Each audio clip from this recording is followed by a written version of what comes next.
Hello, everybody. Happy Wednesday. I hope you enjoyed the beautiful weather yesterday. Maybe you even got to see some airplanes. So now we're going to get started with our day. It always starts with Raz Kids. So you're going to go on Raz Kids and find your name. Now for you guys, it's your initials, okay? And I think you guys know your initials. Clicking on my name, student password is LEAP, L-E-A-P. And then you're going to hit my assignment. And today's book is called The Camel and the Pig. And remember, you're looking for those check marks. Make sure you do the quizzes too. Everybody's doing a great job. You always have to practice reading. Please, when you are done your assignment, you should be spending at least another 20 minutes leveling up, trying to go to the next reading level. The only way you're going to get better at reading is if you practice over and over again. It takes a lot of practice to become a good reader. All right, so today our learning target is going to be identifying the characters and what the problem in the story is and what is the solution. Okay, and we've been talking about that all week and you're doing an awesome job. So let's get to it. The Camel and the Pig. This, of course, is a fiction story because we see two animals that are hanging out together. This is actually a fable, and we read many fables when we were together in school. So a fable teaches a lesson. So we're going to also be looking for that lesson at the end, which is most likely going to be the solution to whatever problem the characters have. A camel and a pig met on a road. "You are very tall," said the pig to the camel. "You are very short," said the camel to the pig. "Being tall is the best," laughed the camel. "Being short is the best," laughed the pig. Okay, so this is going to be where we're starting to notice a problem, right?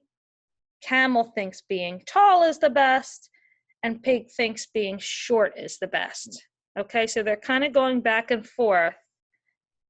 Both animals think they're right. "I'll bet you my hump it's better to be tall," said the camel. "I'll bet you my curly tail it's better to be short," said the pig. The camel and the pig walked along the road together. Soon they became very hungry. The road passed a garden full of vegetables. A wall around the garden kept everyone outside. The gate in the wall was locked. Oh no, what are they going to do? There's another problem in the story, right? They're hungry. There's a garden full of vegetables, but there's a wall and it's locked. "Watch this," said the camel. She reached up. It's a she. I've been reading it like it was a boy. She reached her long neck right over the wall and began to eat.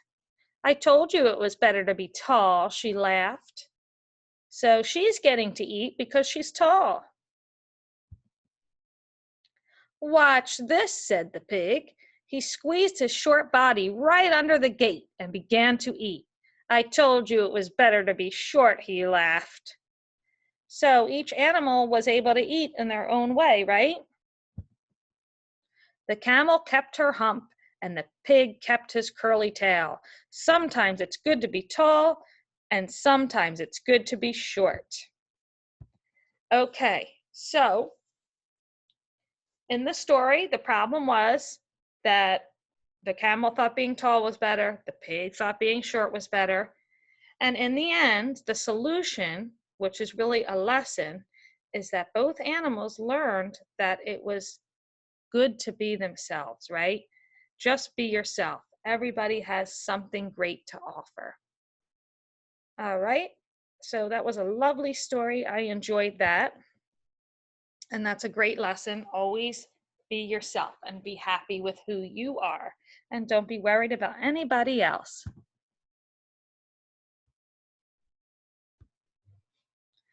All right, so we get to the quiz. And we've been talking about how we need to go back in the story to figure out the answer if we don't know it, right? Number 1, what happens after the animals become hungry? A, they meet on the road. B, they make a bet. C, they find a garden full of vegetables. Well, which one of those answers would go with being hungry? You're going to select which one. Number 2, why did the author write this book? So remember, we said that fables teach a lesson, right? And we've been working on that right before we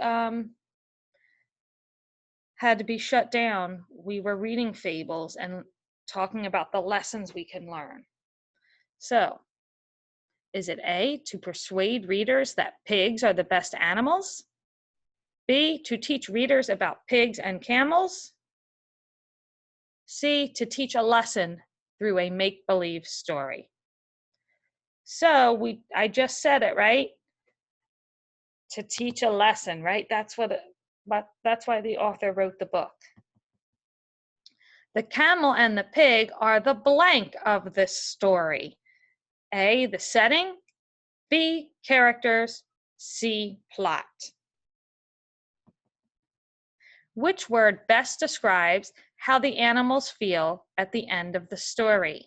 So let's just go back to the book and look at the characters and how they're feeling. Because remember, we can look at a character's face to see how he or she, animal, whatever, is feeling. So on that last page, they are satisfied with themselves, right? So that means they're happy. So is it A, angry, B, sad, or C, happy? They are happy. Which of the following words means to take a chance on something? Is it A, to laugh, B, bet, or C, eat? This is a tricky one. So think about when you may say to somebody, I'll bet you $2 you can't do the cartwheel. You're taking a chance, right? Maybe the person can do a cartwheel, then you would be giving your $2 up, right? So that's called making a bet. So to take a chance on something is to take a bet, because you don't know what the outcome is going to be. All right, so that is it for our quiz. And you'll submit it, and then you'll get ready to do the science lesson. Actually, nope, today is social studies. All right, I'll see you in a bit, guys.